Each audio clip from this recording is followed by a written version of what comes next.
place. I think that means. Roa b'regoyim, you could see. It's possible to see in moments. Esma sheroa adam hashored b'soch mizgeres hazman meshach asaros b'sham.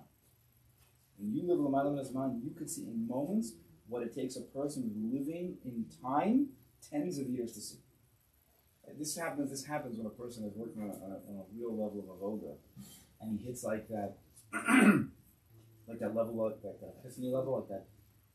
As a doc would say, the aha moment. He talks about it, like that. Like it's an explosion.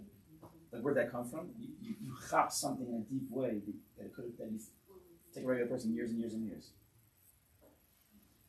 You have to leave the regular Mesgeres of Zman. The only way you could do that is by living a life of Shemayim. The major way to do that is through Torah Lishma. That's the major way. There are other things you need also. A person does need to recognize Kalim, which is Ares Midos. A person does need to recognize Amunim, Kitapam. All these inyanim help out. So if you have to have you need to learn the Torah. Torah Lishma, the Torah Pinis, the Torah has to be. Or else a person he'll start floating, but he's not really going anywhere. He'll just be floating. The Torah gives a person, grounds a person. You could fly. Right? Yeah. If you're sitting on a mountain, you're doing crisscross meditation, his voice to the Kodesh Baruch Hu, you might float, but you're not going to fly. Yeah, the Torah gives you something to climb up. You also need to do his ways. You also need to do all these things. You can't just do that. You have. I've met people who do only one side. Spiritual people, sweet people, but out to lunch. You know what I mean? They're not grounded at all in reality. And good for them. Not judging, but for normal people, you need to do. Torah gives a person grounded nature. This is supernal koch. This way is doctor for the Torah. Torah itself is a because itself. The pnimis of Torah, Torah Shema, not the external. The external, the bush of Torah is in Zman, is in Makom. It's the mitzvahs. We have to do the mitzvahs. But Torah Shema, pnimis of Torah, where it's on the nafshi ksavos yehovah, the Kodesh Baruch Hu says, "I'm in the Torah." That's a different majority. That's the line. That's the line. That's Yekivavke. How you hold it. It's not bound by any time, place, space. So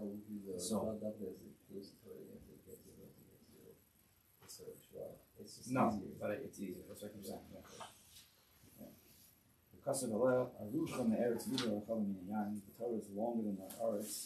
It's wider than the Yam. You should reserve it to learn it. Again, I'll probably stay for a little bit, just for a second. You want this to be Torah Shema, but that will build on itself.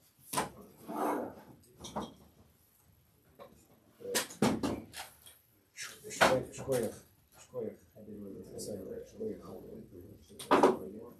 Your phone, you turn off the down. How's that? So you stay here? Going.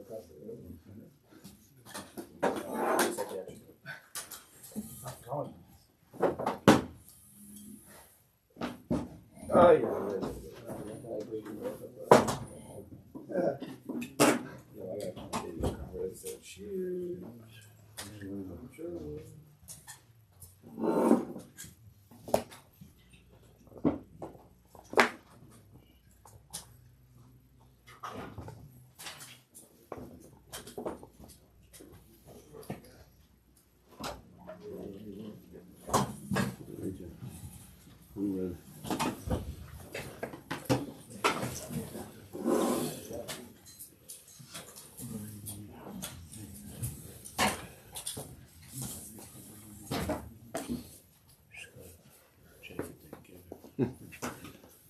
My pleasure.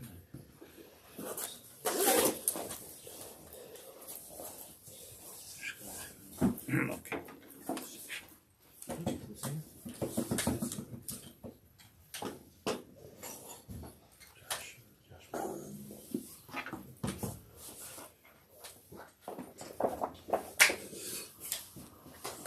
Okay. Just want to thank the Parnasim of the month. Sue and Rob Weinberg, Josh and Melissa Weinberg, Louis Nishmas, Naftali Ben Svi, and Shom Sheh and Lee, and all function of Simcha Nachas and Okay, Byam darkecha, the Maimer on Katniss, page Reish Nun Tes. Vation und Test. Dvekus, Malay Hargosha. Ois Dalit. Page Vation und Test. No? Oh, Shkar. Vation und Test.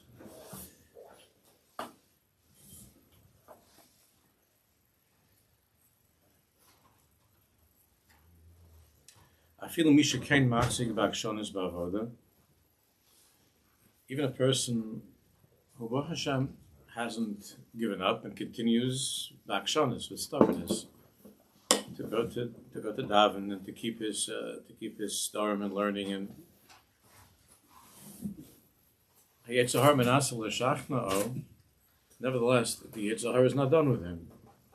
So you think the Yetzirah would walk away and see that the Yetzirah would see that, all right, the guy's going through a katnus, he's going through a rough time.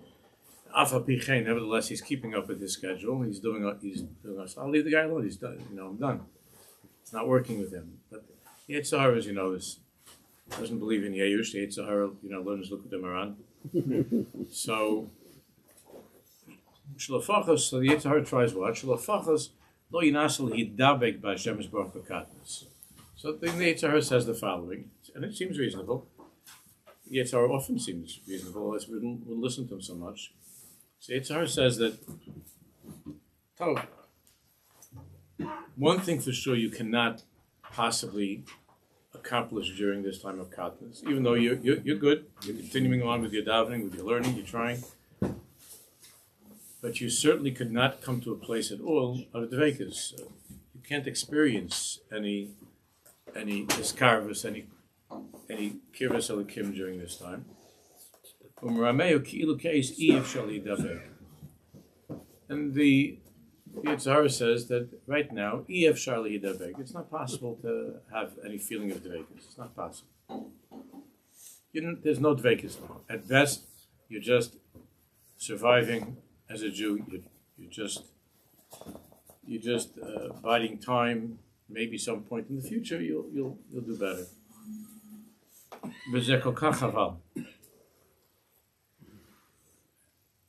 And that's a pity, that's a shame. We're going to talk now about one of the big yisodos that's in the Svarim devotion he's going to talk about.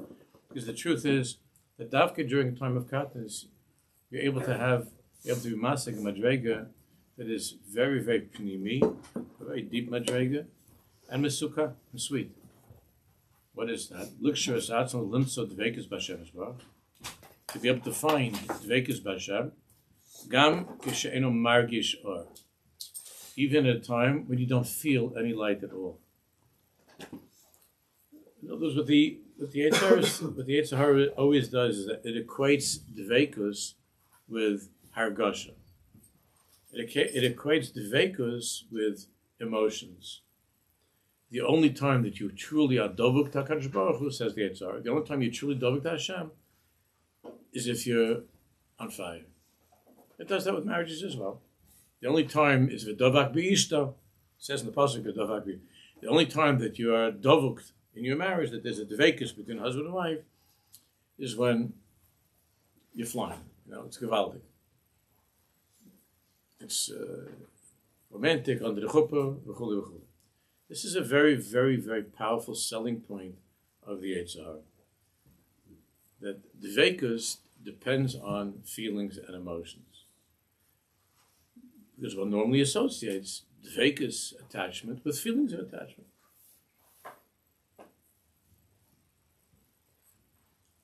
There's a wonderful Talmud of mine who I love very, very much. By the name of Rabbi Yaakov Danishevsky in Chicago. I don't know if any of you know Yaakov.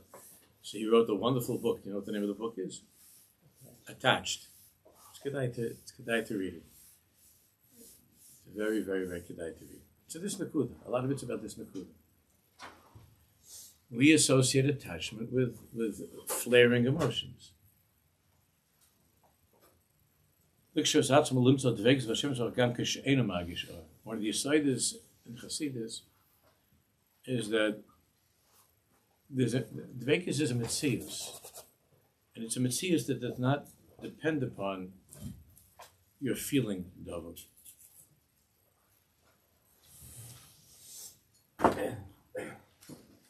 Gam kshe'enu margish or. V'hi hanikves dvekus etzem. This is what's called in Chassidus, dvekus etzem, which it says by Adam and Chava, etzem me'atzavai.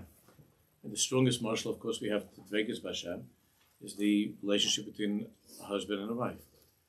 Where the Torah uses for the first time the word dvekus. So everybody knows that the first time something's found in Tanakh is a binyan of for that word, what it means. What that word means, etzem. So the first place in Tanakh where the word davik, attachment, is used is with davak bi'ishta, is by Adam and Chava. That's a remarkable thing. And the dvekus over there also is a dvekus of etzem me'atzamai. It says also the first time in Tanakh where we find those words. Etzem. Etzem means the essence, the core, the thing itself. Etzem. Etzem me'atzamai also means, of course, a bone. And Chava was extracted from within the essence, from within Adam. Chava was created from within Adam. They had no feelings for each other at that point. They hadn't dated, which means there was no dating coach. Hashem was not having like a meeting with them. It's a new malach. I'm a little bit cynical about it. I apologize to all the wonderful coaches out there. There was nothing by way of romance. It's etzem yotzama. It's the etzem. Dvekus etzem vinyanahu. What's the Inyan? Sha'afilu shalom margish dvekus b'hargasha chaya b'poel. Even though right now those emotions are not active. They're not active. Those emotions are not right now alive or active. I shouldn't say alive, but they're more dormant. Those emotions, those feelings are dormant. Yikol makom yochel hargish b'pnimius halev shu dovik im Hashem yisborach. Nevertheless, the person can feel b'pnimius halev. He's able to sense in a very, very clear way the pnimius halev, the deepest part of who he is, that the dvekus betzem, that I'm dovik im Hashem yisborach. One can ask oneself, what is it that keeps me going as a Jew? Like, for instance, we'll read the note in a second, Marshal. A very simple but powerful Marshal is. You have a person who lo aleinu is very, very depressed, and he looks at his or her life as wasted, meaningless, all of the terrible things. So why does the person want to get up the next morning? And why does that, sometimes it's not, God forbid, but why does that person still get hurt or insulted if somebody hurts or insults him? Why does that person, even though he's feeling that he's in a very dark place, why is it that he continues eating something, even though he's not maybe eating with gusto, with chiyas, but he's taking care of himself? Why? Because he's dovuk to the etzem achai. The etzem is dovuk to chai. To the etzem of being alive. Without any embellishments. Not being alive and happy. Not being alive and excited. Motivated. He's not dovuk. He's not in that place, rather. He's not feeling that at all. If I can't, he feels empty. As madu mamshich, because he is dovuk to the etzem achai, to life itself, and that can be a way to climb out of the hole that he's in. He's dovuk to life itself. Pnimi is halev. He's dovuk to life itself, and he's not letting go. Tragically, there are people that do let go. They push it, can't. find that place, and they can't go on without feeling alive. There's feeling alive and there's being alive. So there are those who take their own lives, Hashem Yirachim, because without that feeling of being alive, they can't live.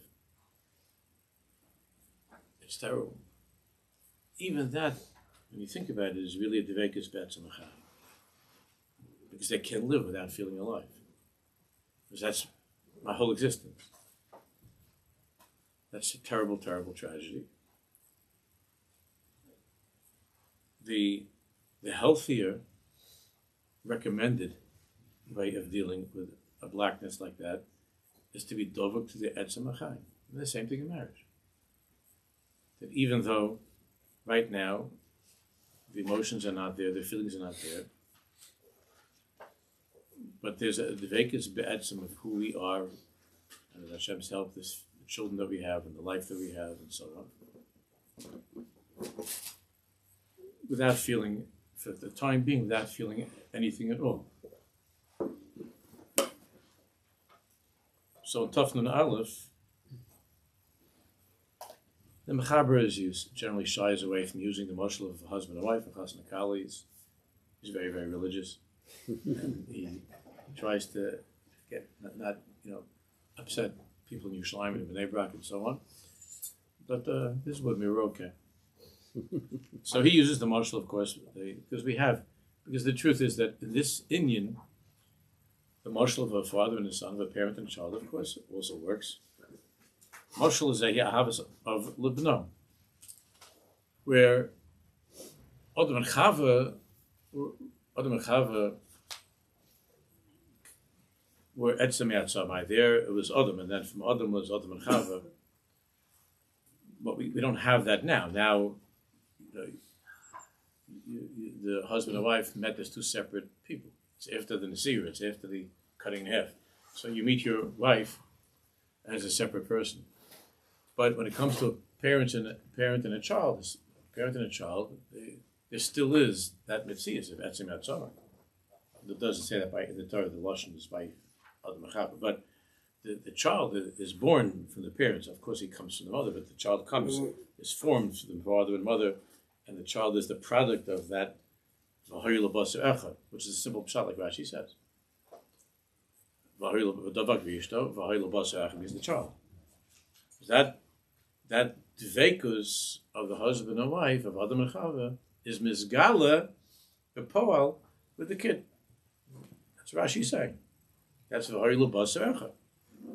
And therefore, a parent and a child, again, in a healthy, normal situation, the mashal lezeh he ahavas of libno, which a parent knows that there are times that you do not feel that necessarily at all. At all. And you could even feel angry and empty in that relationship between you and your kid. Ahavas of libno. Sometimes you feel that love for the child in a very, very powerful way. Especially if the relationship is threatened, or someone's trying to take away your kid, Chalila. You feel that love is bo'eres b'esgalus belibo. It's revealed and open in your heart. It's powerful. There are times that the love for the child is not revealed at all. You might even feel like, I can't stand my kid. I can't stand this kid. I don't like the kid. It's a very popular thing not to say that you not just to love your kid, but to like your kid. But there are times it's just kind of have you don't love the kid. You don't feel like you like the kid.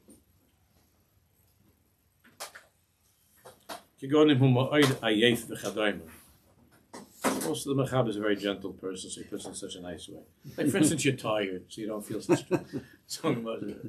There are worse things than being tired with you, so you're feeling tired. You had a rough day, and the kid's making you a little bit crazy, so you're tired. It doesn't mean the ahava is not there. You're not feeling any ahava for your kid. If somebody starts up with your kid, oy vavai. And the truth is that even if you're in the middle of a horrible argument with your kid, and there's something terrible between you. You're fighting with each other. But if someone would threaten the child, if anything would happen, and he's gabakari. And people who are watching wouldn't understand. We just saw you yelling and screaming, the two of you. And then somebody else wants to try yelling at your kid. Right? So you're yelling at your kid, and then there's a friend of yours that says, you know what, I'm going to try this too. He starts yelling at your kid. So what do you think you're doing? I'm just mishtatif in the provider over here of destroying your child. Why should you be able to do that by yourself? I want to join you. We can destroy your kid together. So do me a favor, leave that up to me. I'll take care of my kid, and you stay out of this. It's a natural instinct. Because why? Because the etzem is not damaged. The ahav is kayamis, and the etzem of who they are. This is an etzem yad samai as well. This is your child. So it's an etzem yad samai. And this could be even, God forbid, with people, with a father and a child, or a parent, a mother and a kid. They haven't spoken in years. Chas v'shalom. It's terrible.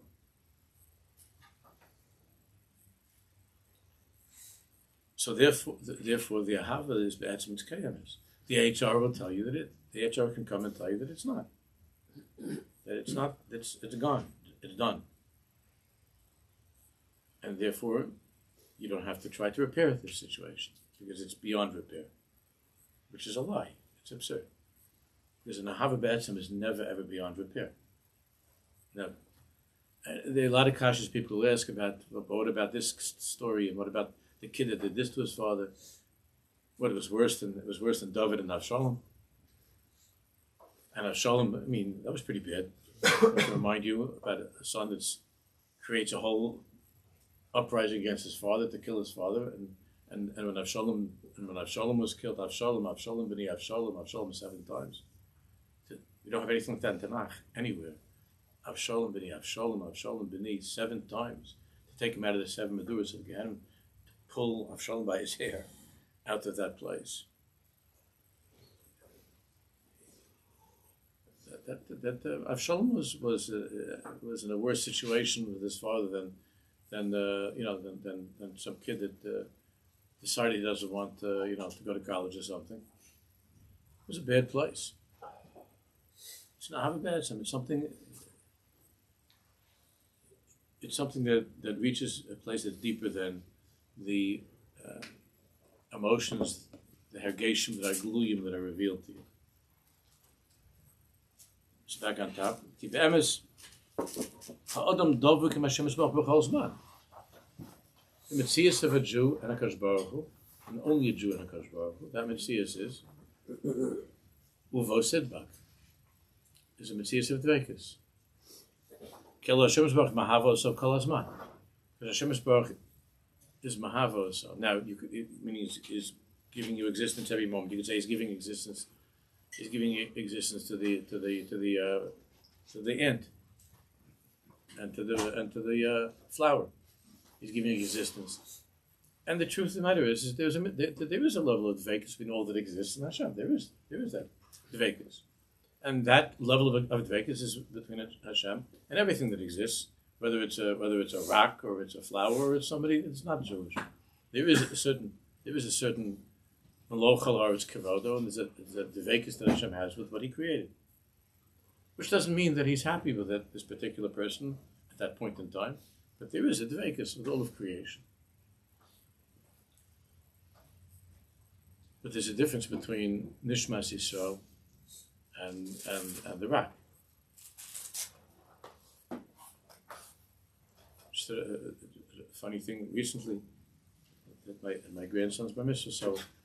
So my son Byam was reminiscing about how one of his sons was they were on a tiyul in Eretz Yisrael, and there was a tour guide that was taking them around somewhere, and the tour guide was going on and on about how these stones that we're walking, these stones are thousands of years old, and if they could speak, that's part of malacha. So my grandson was a little boy at that time. He said, "Like, how old are all rocks?" So the tour guide, Byam said to the guy, said, "Yeah, that's true. It's true." Like, they give that talk like these are the oldest rocks, and if they could talk, but So, the rocks in Manhattan are also old. I mean, they would tell a different story, of course. That's true. That part is the one you need to build on, but not how old the rocks are, because they're old in Ireland also. I mean, they're old rocks. The Roshler, it's an alte Welt, and it's an old world. But you had to take the other part of this, what the mice is, not the, you want to talk about who walked on these rocks, but don't say there's something miyuchad, that these are very, very ancient rocks. You can maybe fool somebody like, and maybe they have that like a line out of a movie or something, but it's not the Metzias any different. Over Cholzos, the rocks of Eretz Yisrael are different. They are different. Even though, as far as age is concerned, they're not, but they are different. There's something else that's there. So, I'm sorry, I missed the sentence, yeah. Ki Allah Hashem Yisrael mahava oso kol hazman. Kadosh Baruch Hu is every single, you can say split second, because it's split second, every single second. Kadosh Baruch Hu is saying, I want you to live, and I'm giving you life. Not just I want you, I'm breathing into you, like the Tanya says, I'm breathing life into you this second. Hashem is breathing into us. Again, a nishmas chaim, a nefesh chai.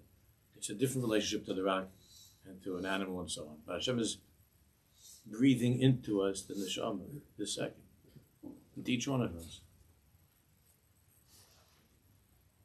At a time of katnus, you don't feel that breath, and you don't feel Hashem's Baruch breathing with his breath, his love, his dveikis to you, his caring for you, his faith in you, all the good things. You don't feel that. It's a Metzias. That breath, right now, as we're breathing, that breath is a Metzius Kayemis. So, again, not the way that he's breathing into the table or into the rock. It's a Metzius Kayemis of Nishmas Yisrael, which, with all that means in Nishmas Yisrael, which is what the Tanya says. She brings from the Kadmainim, is mitochei nafach. Mitochei nafach means that when it comes to Nishmas Yisrael, that breath comes from the deep, I can't use those words, it comes from the Kivyochel himself, from Atzmus. It comes from Atzmus Hashem. Just the mitochei nafach. If your kid or your grandkid asks you to blow, Zadie, can you blow up this balloon for me? And you take the balloon, you go, it's not going to blow up the balloon. You have to take that breath. The kishkas, right? Else it's not going to work. You have to go into the kishkas. So that's the lashon that we find in the Zohar Kodesh. Mitochei nafach. That when it says v'yipach b'av nishma, Hashem breathes into a yid. His neshama, it means every second. It's mitochei. It means Hashem is taking you from his kivyochel. You can't say words, but from his kishkas. It's not nice to talk like that, but Hashem is taking it from that place of the atzmus.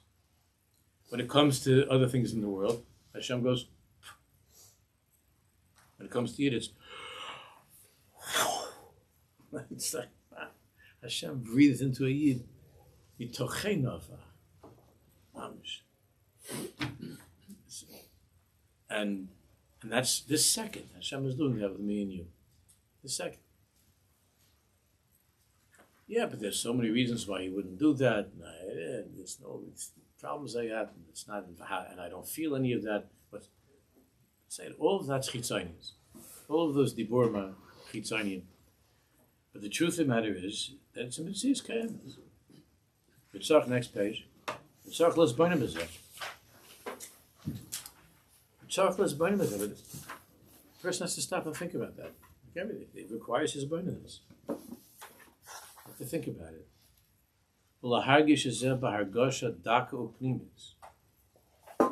And to feel that, but it's a hargasha daka upnimis. It's a very soft and deep and sweet feeling.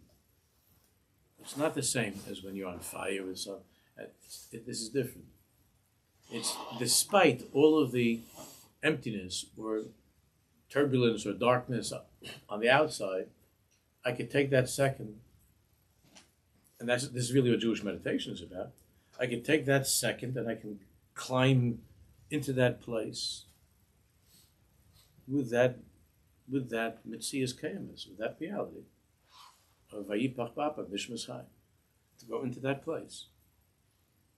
And Hashem Yisbarach sees it fit to continue exerting Kivyachol, that effort of breathing His love, His life into me, this very second, even as all the tzaddikim, even while, and the Ramak in terms of Dvar, even while I'm doing this Avera, while I'm doing this Avera, I'm using my life to go against Him, I'm using my life to rebel against Him. Afal pichein. Like the father gives the kid the car keys to run him over. He gives the kid the keys for the kid to run him over. Afal pichein. From this one can come to a place that's very, very deep. A place of yes, amuk upnimis ba'avoda.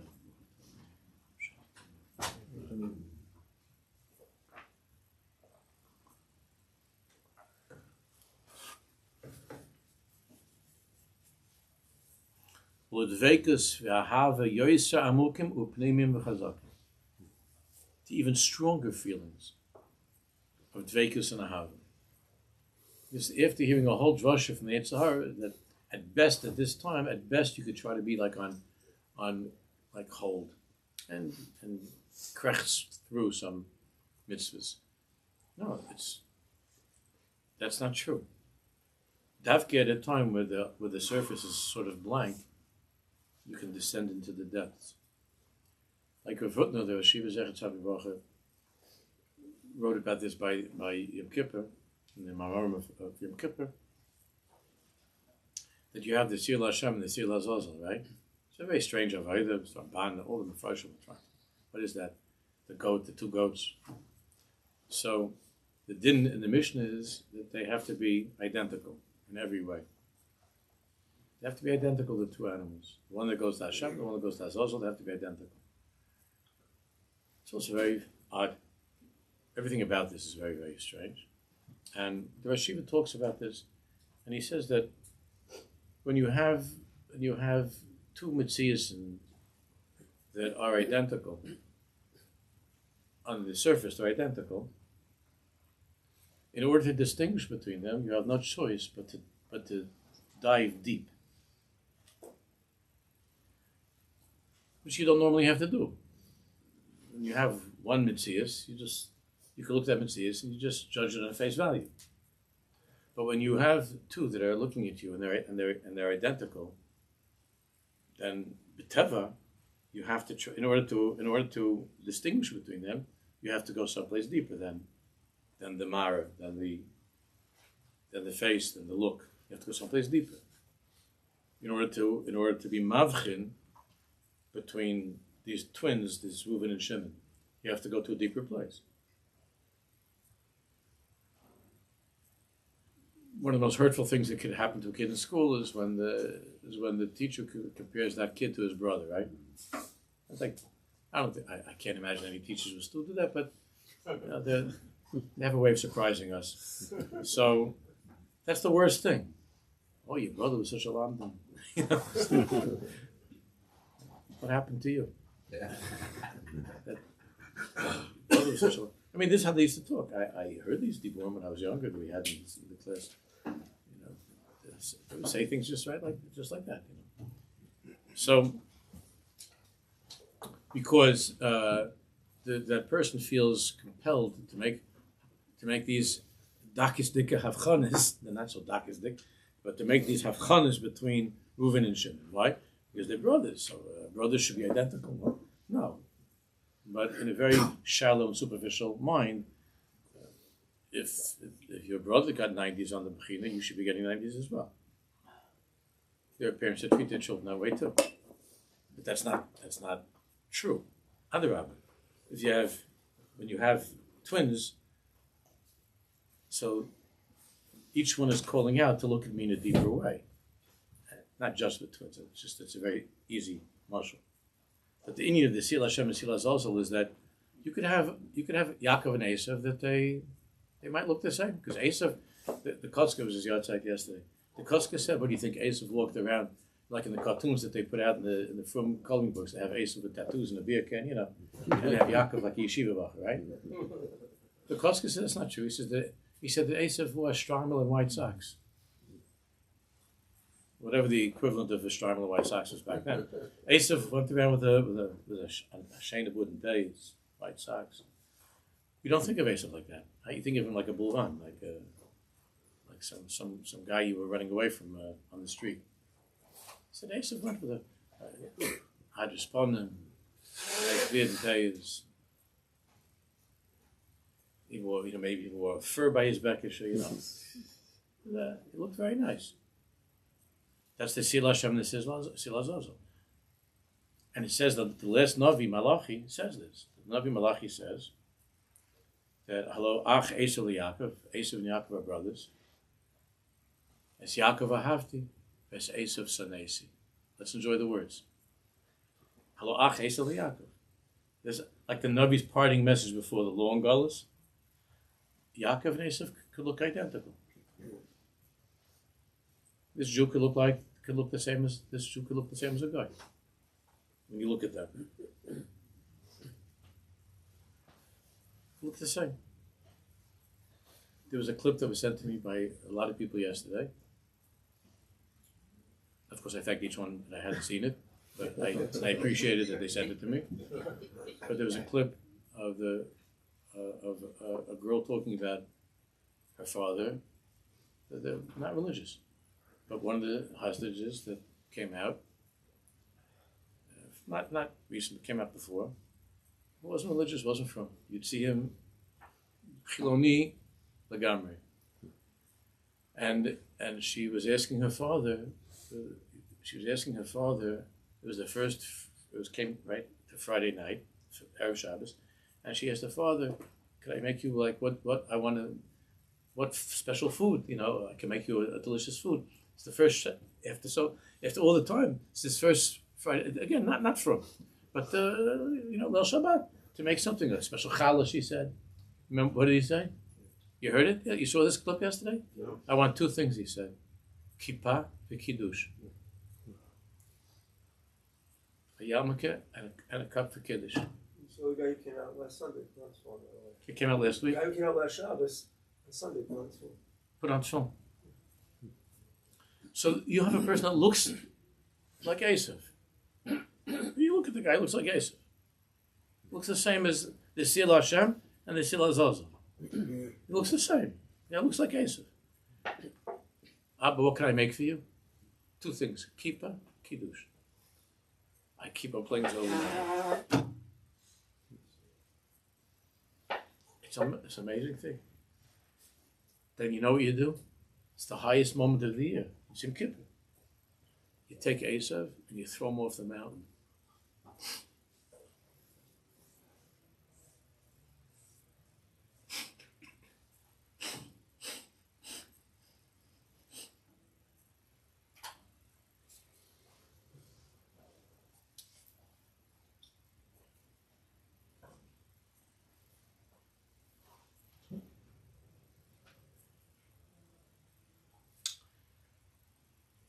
And you take Yaakov and you bring him to Beis HaMikdash. It's the biggest avoid of the year. It's Yom Kippur. The whole kapara of Yom Kippur. The world doesn't see the difference between Yaakov and Esav. It doesn't bother anybody. My wife told me last night that it wasn't even the mother that they sent back. That they did tests. And the Rishonim sent back somebody. Wasn't even her. Shiri, I think her name. Wasn't even her. The two children. So all the Diburim of the Rishonim, what about all the Rikudim around the pictures of that in Gaza, the fine Palestinians in Gaza who the beneficiaries of all humanitarian aid, that they're dancing and celebrating they're such giborim that they were able to kill a mother and her children. Such a gewaldige strength that they have. They're such warriors that they're able to do such things. And the whole world is dancing around. And the whole world is watching them dance. The son that they're dancing around a picture of a mother and her children. And first of all, the Arabs say that the Israelis killed. That's they always do. They go to, but which means that they're acknowledging that killing a mother and two children is not the best thing because they had to put it onto the Jews. But that's not what the Hamas, what the Arabs. That's not the Ikkas in the rest of the world. The rest of the world, the teretz is, well, after all, look how many babies the Jews killed. How many babies the Jews killed. This Indian of equating Yaakov and Esau is the vicious ha'olam. And the bearer of that vicious is on Yom Kippur. When you go to the deepest place, because that's what you have to do in there when they look identical.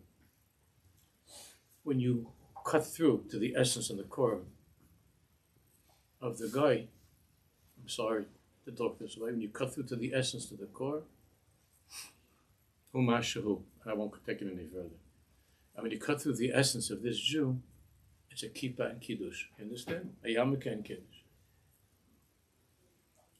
This one is going to end up like the Mishnah and the Gemara describe, rolling down the mountain and the bones falling apart because there is no etzem. And the Jew is going into the Beis HaMikdash. Yaakov goes to the Beis HaMikdash. That's the avodah. But you have to, when it looks on the outside, means you have to, like it's not, you have to go to a deeper place. Same thing when a person on the outside doesn't feel anything b'chlal. Like kilu, there's nothing. And just to drag yourself to put on film, to do mitzvahs and so on, to learn, to daven a little bit. So if you stop and you're able to think, he says, a person is able to go, Zeichel HaMadrega Yoysa Amuka Pnimis B'Avayda. L'Dveikis V'Hava Yoysa Amukim V'Pnimim Chazakim. Ki Omad B'Mivchan. That's the test. That's the test at that moment. Omad B'Mivchan. And you pass the test. V'Izbarer She'ein Ahavoso Tluya B'Davar. And what was Mizbarer? That the love doesn't depend upon feelings. It's an ahava be'etzem. It's a ahava that's ain't a tluya b'davar. It's a ahava be'etzem. V'izbarer she'ein ahavosa tluya b'davar. V'izbarer that the ahava doesn't depend on anything.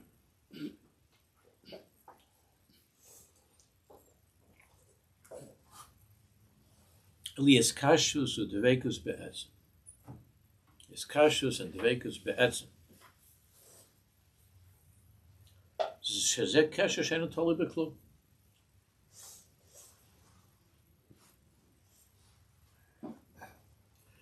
It's a kesher that ain't a toli b'klum, that doesn't depend on anything.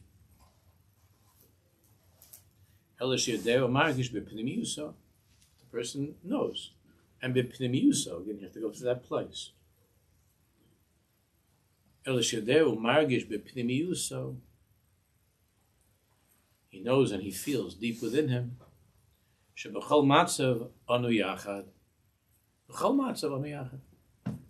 We're together.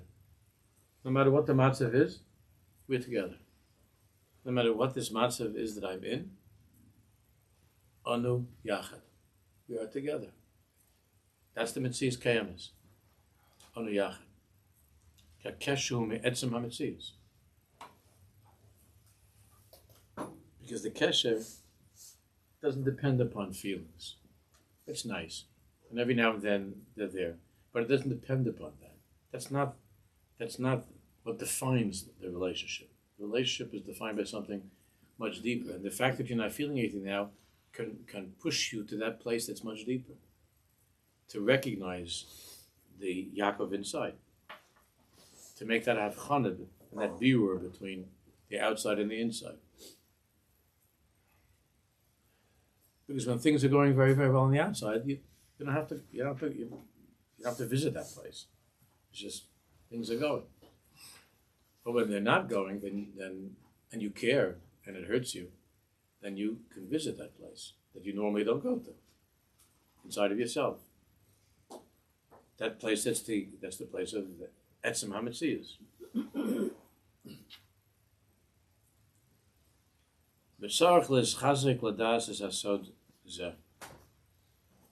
And a person has to be mischazik to know this secret, this sod. Of course, what he's saying here, this is in the Svar HaKadosh, thousands and thousands of pages, sukkim and chazals, and the darkecha is to get to the etzem. That's what's unique about the Svar. It goes to the etzem without getting even distracted in a very nice way by enjoying all the psukim and chazals and stuff that come together. Because that's also an ahava b'tanugin, you understand? That's more on the chitzonius. All the psukim and the chazals, that's great. That's enjoyable to see all the psukim and the chazals and a good vart, something to say at the Shabbos table. There's nothing you learn in this sefer that you can sit down like Shabbos. All right, I got this vart I want to tell you. Can you do that with this? You can't do this.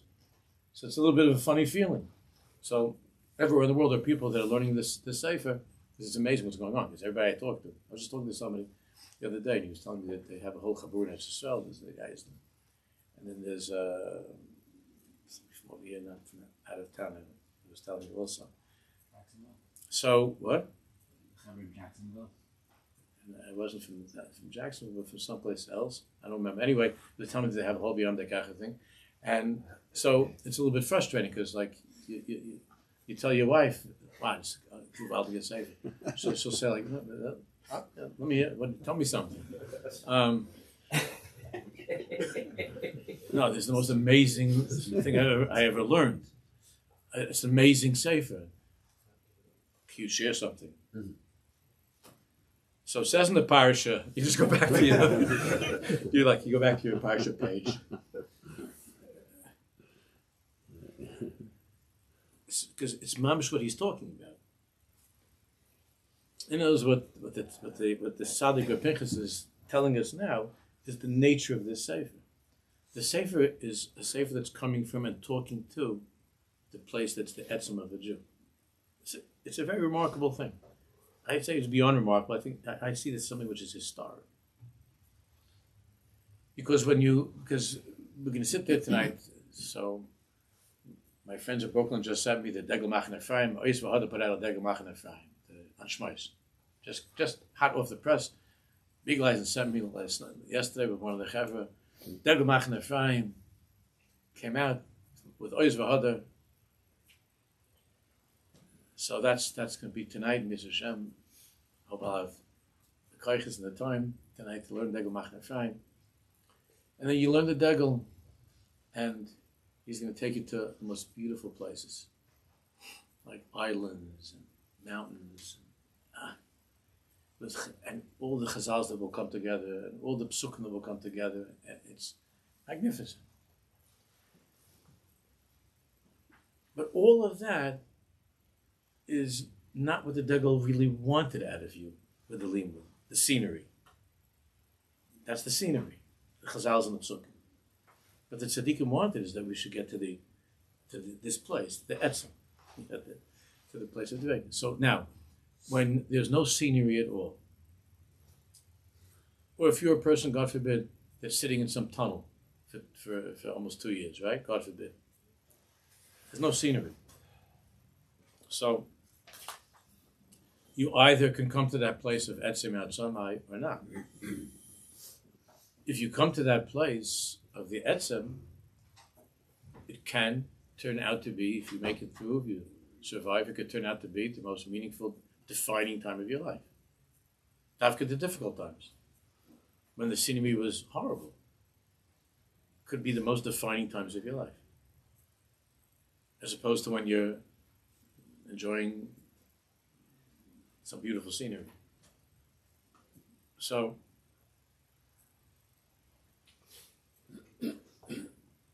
what the Degel wanted, what the Degel Machen Ephraim, I believe, wanted is when you close the Sefer, and you're tired, and you learn that Torah, and the darkecha Ephraim wanted you to close the Sefer, to close your eyes, and to go there.